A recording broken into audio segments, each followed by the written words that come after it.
퇴근길 시사 프로그램의 완결판. 최영일의 YTN 뉴스 정면 승부.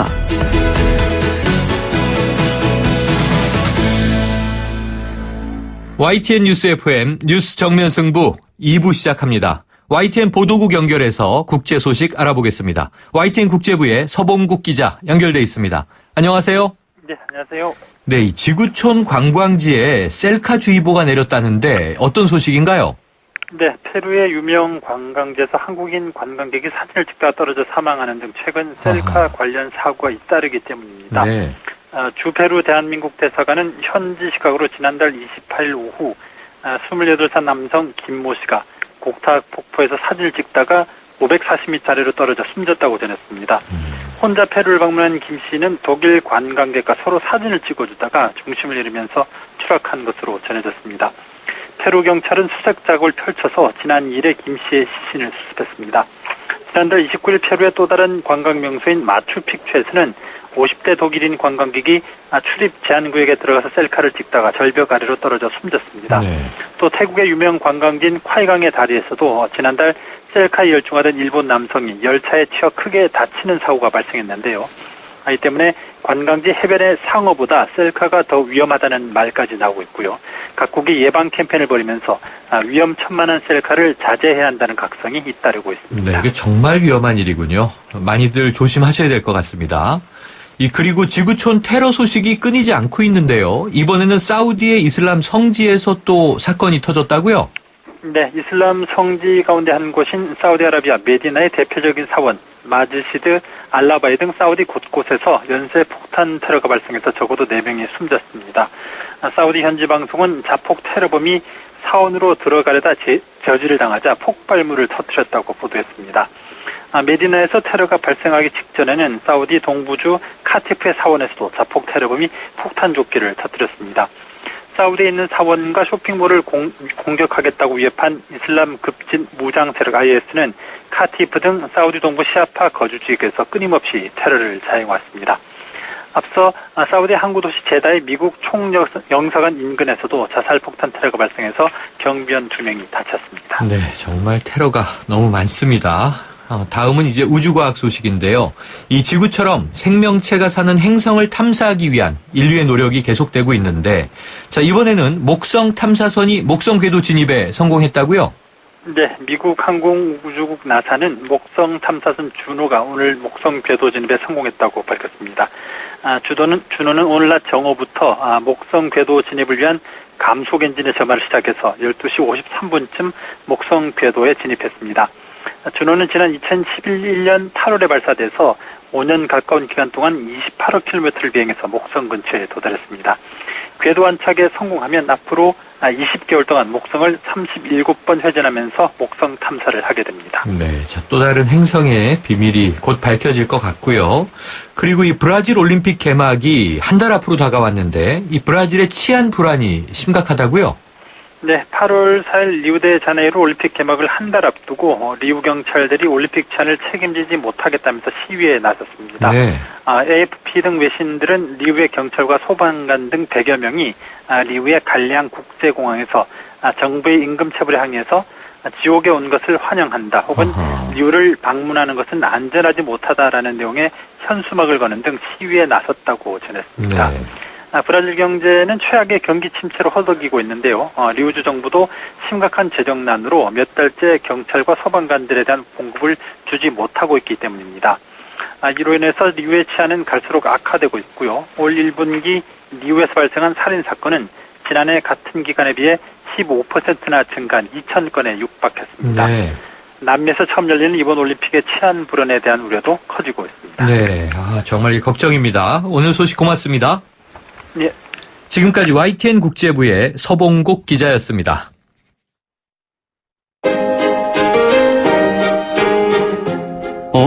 지금 듣고 있는 라디오가 뭐지?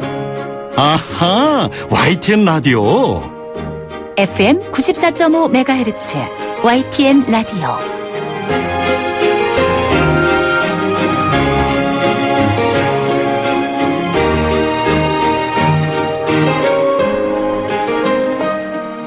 네, 이번에는 20대 국회에 이 미래창조과학방송통신위원회 위원장을 맡고 있는 새누리당 신상진 의원을 연결하겠습니다. 이 미방위가 쟁점 현안이 참 많은 상임인데요. 오늘 대정부 질문에서 또다시 논란이 됐던 이 이정현 전 청와대 홍보수석의 세월호 녹취록 문제도 있고요. 이 상임위 차원의 청문회 개최 요구가 야당으로부터 나왔습니다. 그리고 이 공영방송 지배구조를 바꿔야 한다 이런 문제에다가 단통법 또 통신비 인하 방안 등 짚어볼 부분이 많습니다. 자, 미방위의 신상진 위원장 연결해서 쟁점 현안에 대한 의견 들어보겠습니다. 자, 신상진 위원장님 나와 계시죠? 네, 안녕하세요. 네. 신상진입니다. 안녕하세요. 네. 자, 위원회 이름이 참 깁니다. 미래창조과학방송통신위원회. 그러면 소관부처가 몇 개나 되는 건가요? 예, 국회에서 제일 긴 이름을 가진 상임위원회인데요. 네. 미래창조과학부, 또 방송통신위원회, 또 원자력안전위원회가 이제 주요 부처들이고요. 네. 그리고 77개가 소관기관이 있습니다. 아하. 예, 많이 좀 광범한 편입니다. 네, 이름이 긴 만큼 이 담당하셔야 되는 이제 소관 기관이 참 많은데요. 예, 자, 예. 20대 국회 전반기 위원장 맡으셨잖아요. 예. 근데 미방위의 쟁점 현안이 많이 눈에 띄더라고요. 지금 내년 대선도 앞두고 있고 이 방송과 언론의 공정보도 이런 부분도 챙기셔야 될 것 같고요. 자, 미방위 어떻게 꾸려가실 계획이십니까? 네, 현재 저희 상임위에서는 야당이 제기하는 방송의 지배구조 문제 제기라든가, 네. 또 단말기 유통구조 개선법, 또 통합방송법 등 여러 가지 현안들이 많습니다. 네. 이제 이런 현안들이 19대 때 국회에서 많이 좀 이게 걸림돌이 돼서 상임위 전체가 조금 특히 전반기 운영이 불량 상임이다 이런 얘기도 듣고 했는데, 네네. 저는 이런 문제들을 쟁점은 쟁점대로 좀 여야의 협치 정신으로 좀 논의를 해 나가되, 네. 우리나라 이제 4차 산업혁명 또 ICT 관련 또 이런 법안들은 저희가 좀 또 서둘러서 네. 좀 여야 합의로 빨리빨리 좀 처리를 해서 좀 일하는 또 생산적인 상임위가 돼야 된다 이렇게 생각해서, 네. 이제 투트랙으로 쟁점은 쟁점대로 계속 논의를 하되 그것이 걸림돌이 돼서는 안 된다 이렇게 생각해서, 네. 무쟁점 법안이나 그런 정책들은 좀 서둘러서 처리하고 있습니다. 네. 자, 투트랙 전략 말씀해 주셨는데요. 자, 이게 미래가 지금 상임위에 들어있다 보니까 미래에 대한 대비도 하셔야 되겠죠. 그런데 이 쟁점 부분에서 지금 당장 문제가 되고 있는 부분이요. 오늘도 이제 대정부 질문 이틀째에 또 이게 터져 나왔는데, 그 세월호 참사 당시 KBS 보도에 대해서 청와대가 개입했느냐, 아니면 이것이 이제 홍보수석의 통상적인 업무냐, 이제 이 논쟁이 있습니다. 위원장님 녹취는 들어보셨어요? 직접 듣진 못했습니다. 예. 네. 어떤 것 같으세요? 글쎄 이미 언론에 보도도 많이 되고 또 맞습니다. 7월 1일 날 국회 운영위원회에서 이제 또 야당의 여러 가지 문제 제기가 있고 그랬었고, 또 청와대 유원정 또 비서실장께서도 또 이 얘기를 많이 했고, 네. 결국 이게 오늘도 이제 국회 본회의에서 국무총리가 이 문제에 대한 답변을, 네. 검찰의 어떤 수사가 되지 않겠나 이렇게 이제 이야기하는 걸 저도 들었습니다. 네. 이 부분은 과연 이것이 홍보수석의 통상적 업무냐 아니냐 문제도 쟁점 아니겠습니까? 네네. 제가 개인적으로 볼 때는 이거 홍보수석의 이야기를 보도국장이 KBS 보도국장이 어떻게 받아들였느냐. 네. 네, 이것을 강압이고 어떤 외압으로 많이 느꼈느냐, 아니면 통상적인 서로의 어떤 업무에 어떤 연관성이 있지 않습니까? 네. 홍보수석 관계는. 그래서 그런 것을 어떻게 느끼고 어떻게 처리가 됐는지 이런 부분에 대한 좀 검찰 차원의 어떤 조사가 있으면 명백히 밝혀지지 않겠나 이렇게 생각하는데, 네. 이거 가지고 지금 현재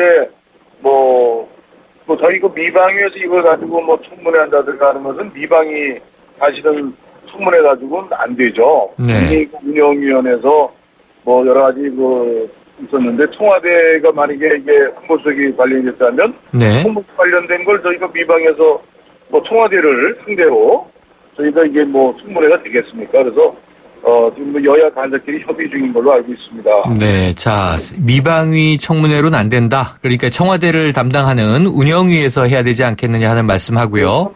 소관이 그렇고 또 네. 이렇게 드러난 사실이 특별히 없고 이제 국회 운영위에서 이미 다 나온 이야기들이기 때문에 네.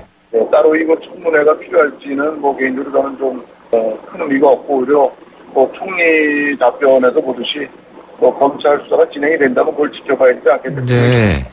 검찰 수사를 통해서 밝혀져야 한다. 지금 이 더불어민주당은요, 방송법 4조 2항을 근거로 되고 있는데요. 이게 이제 언론의 자유와 독립이라는 조항인데, 그럼 이제 이정현 의원에 대해서 처벌도 가능하다, 이런 야당 의원들의 주장이 있어요. 어떻게 보십니까? 지금 뭐 제가 뭐 가능하다 안 가능하다 제가 지금 말씀드릴 성질은 아니고, 뭐 그것은 이제 뭐 어떤 뭐 수사가 필요하다면 네. 뭐 수사를 해서 밝힐 문제지 뭐 네. 제가 그렇다 이얘기할 성질 아닌가. 알겠습니다. 자, 지금 국회 미방위원장 맡고 있는 새누리당 신상진 의원과 이야기 나누고 있습니다. 인터뷰 중에 의견 주실 분은요, 휴대전화 샵 0945번, 짧은 문자 50원, 긴 문자 100원에 유료 문자를 이용해서 보내주실 수 있습니다. 자, 위원장님. 네. 그런데요, 야당이 주장하는 이 청문회 추진 말이에요. 네. 지금 미방위원회 정수로 보면 야당이 과반을 넘고 있지 않습니까? 네네. 그럼 계산상으로는 야당이 주장하면 청문회가 열릴 수 있나요? 그거는 이제 그 간사가 협의를 통해서 상임위가 운영이 되는 그 기본이 있습니다. 네네. 그래서 뭐 숫자가 많다고 이렇게 뭐 결정되는 것은 아니고요. 네. 하여튼 뭐 여야 이제 간사 협의가 돼야 되는데 그건 아직 제가 특별히 보고받은 게 없어서요. 네. 그러면은 지금 위원장님 말씀처럼 19대도 같은 방식으로 이루어져 왔던 건가요? 어떤 게 그건 뭐 국회에 네. 상임위마다 19대뿐 아니라 오래전부터 네. 뭐 청문회 개최냐 또 뭐 어떤 그 상임위 일정 조정이라든가 모든 안건 상정이라든가 이것이 그 다수의 문제를 풀지 않고 네. 여야 그 간사 간의 그 합의를 바탕으로 상임위가 운영되어 왔습니다. 또 네. 되고 있고요. 그래서 1차적으로 여야 그 간사 협의 내용을 좀 봐야 될 것 같습니다. 네. 하지만 이제 위원장 입장에서는 이 미방위에서 관련 청문회를 실시하는 것 자체는 회의적이다. 아까 그렇게 보신 거죠? 예, 미방 뭐 운영위에서 이미 네. 다뤄졌던 문제고 그 이후에 뭐 특별하게 새로운 사실이 나온 것도 아니고 네. 단지 이제 그래서 저는 그것이 뭐 야당이 요구하려면 상임위 차원이 아니고 네. 뭐 여야 뭐 원내 지도부에서 합의를 통해서 뭐 국회 뭐 청문회든 국정조사든 하면 모르는데 네네. 상임위 미방위 방송이 관련됐다 그래서 네. 미방위 상임위에서 뭐 이렇게 다룰 청문회 사안은 아니라고 생각합니다. 네, 알겠습니다. 위원장님. 그런데 이제 요 문제가 또 연결되는 것이요. 네. 지금 이 공영방송의 지배구조 개선에 대한 요구가 또 나오고 있잖아요. 네. 그래서 지금 이제 이 사이의 여야 구도를 보니까 이 문화방송과 교육방송은 6대3으로 돼 있고요. 한국방송은 이제 7대4로 구성돼 있는데, 자, 그럼 공영방송의 지배구조는 지금 현행 괜찮다고 보시나요? 사실 이게 지배구조라는 것이 이게 김대중 정부 때부터 됐던 거죠. 네네. 그래서 이제 노무현 정부를 거치고 이명박 정부, 지금 이제 박근혜 정부 이렇게 돼 있는데 사실 이게 뭐 이제 와서 예전에 야당이 집권했을 때는 그대로 놔두고 네. 지금 이제 자기 자신들의 야당이니까 또 이걸 또 바꾸자. 네. 이런 것이 흑병에 좀 안 맞다고 보고 오히려 그 지배구조 개선이라는 사실은 예전에 그 우리 광우병 사태라든가 네. 이렇게 보면 그 방송이 아주 그 편파적인 그런 보도들을 많이 했어요. 네. 그래서 지금 이제 그것이 어떻게 보면은 그 지배구조의 어떤 문제 이전에 더 중요한 건 공영방송이 과연 이 사실 보도와 공익성을 가진 보도를 하고 있느냐 제대로 네. 이 부분에 대한 좀 철저한 점검과 거기에 대한 평가들이 좀 선행돼야 되겠다. 네. 본질은 그거라고 봅니다. 예. 네, 그래서 결국은 이제 이것이 정치적인 문제로 뭐 어느 정권에서는 예를 들어서 6대3이면은 이제 뭐 방통위의 문화방송 6대3이면은 네. 이것을 이제 임명하는 게 뭐 대통령 임명도 있고 네. 또 뭐 여야 이제 몫으로 임명하는 것도 근데 그것을 또 어느 정권에서도 그걸 바꾸려고 한다면 사실 그 김대중 노무현 정권 때도 그 뭐 바꿔지질 않았거든요. 네네. 지금도 또 마찬가지일 겁니다. 그래서 결국은 이 문제에 저희가 소모적인 논쟁을 하는 것보다는 실제 방영되는 공영방송의 공익성, 또 사실성 이런 데 대한 좀 철저한 좀 감시와 점검과 이런 데 대한 평가가 필요할 것 같습니다. 네. 저 위원장님, 그런데요, 이 야당의 주장을 들어보면요, 공영방송 지배구조 개편이 이 박근혜 대통령의 대선 공약이다. 그러니까 약속을 지켜라. 이런 주장이 나오던데, 이거 맞습니까? 그래서 저는 뭐 또 대통령 그 정확한 공약 내용은 제가 좀 아직 확인을 못했습니다. 네. 예. 한번 요거 좀 확인이 필요한 것 같고요. 네. 이게 이제 진위 문제도 또 있으니까요. 예. 지금 이런 상황에서 이 KBS의 이 수신료 인상 문제 걸려 있지 않습니까? 네. 그럼 이 수신료 인상 문제를 또 국회에서 논의하셔야 되잖아요. 네. 그럼 이게 또 국민들이 이제 돈을 내는 문제다 보니까 공감할 수 있을까? 이게 우려도 되는데 어떻게 보세요? 네, 그 19대 국회에서 저는 그 당시에 미방위가 아니었지만 네네. 19대 국회에서 여야 간에 KBS 사장의 인사청문회, 국회 인사청문회를 도입을 하고 네.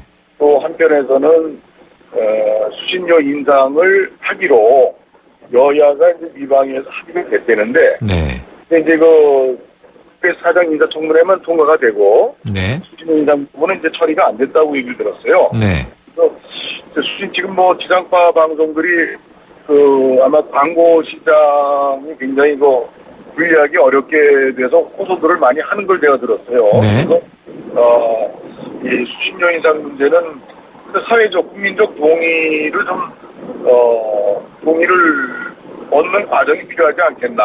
네. 그래서 뭐 일방적으로 국회에서 처리한다고 되는 문제가 아니라 국민의 좀 동의를 좀 구하면서 의견 수렴해서 처리할 문제가 아닌가 생각이 듭니다. 네. 자, 그리고 또한 네네. 그렇게 됐을 때 인상을 한다면 또 거기에 상응하는 또 공영방송으로서 어떤 역할을 더 증대하는 그런 안까지 네. 같이 돼야 되지 않겠는데 나도 지난 19대에서 좀 뭔가 처리가 같이 원만하게 여야 합의로 될 뻔 하다가 네. 불발이 됐던 부분에 대해서는 좀 문제가 있었지 않나 생각합니다. 네. 뭐 지금 인상의 근거를 국민들에게 좀 설득할 수 있어야 한다 말씀 주셨으니까요. 지켜보기로 네. 하고요. 그리고 또 이 내년에는요. 이 대선이지 않습니까?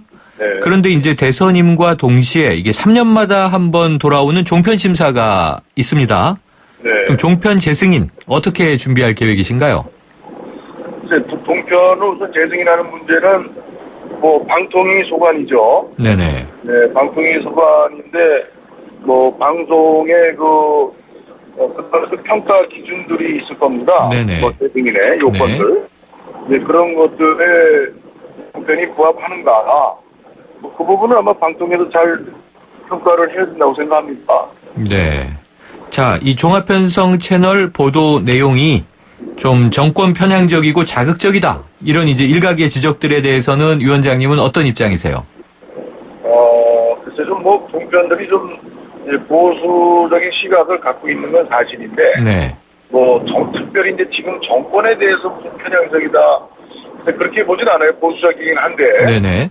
뭐 예를 들어서 뭐 종편에서 지난 20대 총선에서 저희 이제 새누리당의 그 뭐 여러 가지 그 공천의 파동 문제들을 네. 그냥 계속해서 틀어주니까 네네. 우리 새누리당에 대한 이 국민의 또 지지도가 이게 오래 떨어지는 네. 정권에 불리한 여당에 불리한 그런 결과를 가져온다는 평이 많습니다. 그래서 네네. 결국 보수적인 시각은 갖고 있지만 정권에 편향적이다라는 것은 이게 뭐 그렇게 말 크게 보이진 않습니다. 제 뭐 판단에는. 네네. 또 그런 뭐 너무 이제 뭐 물론 이제 그 편 제작비나 이런 것들이 많이 어렵고 그래서 그런 점은 네. 이해는 하지만 너무 뭐 재방송 그냥 큰 것도 또 두고 해서 레코드 같이 네. 뭐 근데 그런 부분을 좀 지양하고 네. 그런 우리 어떤 형평성, 또 공정성, 또 법령 준수 여부라든가 네. 어떤 공익성 뭐 이런 등등을 종합적으로 방송에서 잘 예. 평가해서 좀 더 이 종편에도 좀 자극이 되고 종편들도 좀 보다 더 나은 네. 그런 좀 편성할 수 있도록 하는 계기가 됐으면 좋겠습니다. 네. 위원장님 지금 이동 중이시죠? 바람 소리가 많이 들어왔는데 예. 조금 잘 들렸다 안 들렸다 그래서요. 바람을 조금 막으실 수 있으면 좋을 것 같습니다. 예, 지금 위원장님 단통법 문제요. 이게 소비자들이 많이 이 통신비 절감 효과가 체감되지 않는다. 이게 통신사만을 위한 법 아니냐. 그래서 단지 통신사만을 위한 법이 단통법 아니냐 이렇게 비꼬기도 하는데요. 단통법 문제는 어떻게 보세요? 그 단통법은 어떤 국민들 통신기 단말기 사용이 이건 이제 전기나 수도처럼 이렇게 돼 있잖아요. 네. 돼 있기 때문에 바로 여기에 대한 요금 문제가 바로 국민의 삶과 직결되고. 네. 저는 단통법이 최종 추구하는 목적은 국민들의 통신료 인하에 적극적인 어떤 역할을 하는 것이 방향으로 가야 된다. 네. 저는 단통법에 분리 공시제 문제도 지적이 될 수 있고요. 네네. 그다음에 요금 인하제 폐지라든가 기본료 폐지, 상한제 폐지 여부인데 상한제 문제는 내년 7월까지 이게 네네. 일몰법으로 유효하기 알겠습니다. 때문에 이제 방통에서 그렇게 폐지 안 한다고 했고 요금 인가제는 폐지를 한다면은 이게 과연 통신사의 담합으로 인해서 국민 부담이 늘어나지 않겠냐. 알겠습니다. 이런 것에 대한 절대적인 어떤 장치가 마련되지 않고서는 네, 위원장님. 하면 안 된다는 생각입니다. 오늘 여기까지 듣겠습니다. 말씀 감사합니다. 네, 감사합니다. 네, 국회 미래창조과학방송통신위원장 새누리당 신상진 의원이었습니다. 아유, 새 단계 종이 또 걸렸어? 정말 대본 하나 하려다가 미치겠네. 내가 진작 현대오피스로 바꾸라니까 오늘 다 날 셀 거야. 이제 스트레스 받지 마세요. 사무기기 전문기업 현대오피스가 책임지겠습니다. 사무기기의 올바른 기준. 현대오피스. 안녕하세요. 김시안입니다. 시원한 폭포 소리가 들리세요? 있는 그대로의 자연스러움을 간직한 폭포처럼 맑고 깨끗한 칠성 사이다가 우리 곁에 있습니다. 변함없이 맑고 깨끗한 칠성 사이다. 비가 옵니다. 비 오는 날은 대리기사님들이 적게 출동하니까 상담원 소연이도 바쁜 날이에요. 하지만 저에게는 아직 12분의 기사님이 남아있지요. 대리운전은 지금부터다. 좌우로 정렬 2588 눌러줘요 2588 골목골목에 멋을 더하는 100년 넘은 유럽의 아파트들. 우린 언제까지 고풍스럽다고 부러워해야만 할까요? 좋은 집은 시간을 이겨야 한다. 시간을 이기는 아파트 금강 펜트리움 금강주택. 네, 2부 여기까지입니다. 7시 뉴스 듣고 3부로 돌아오겠습니다.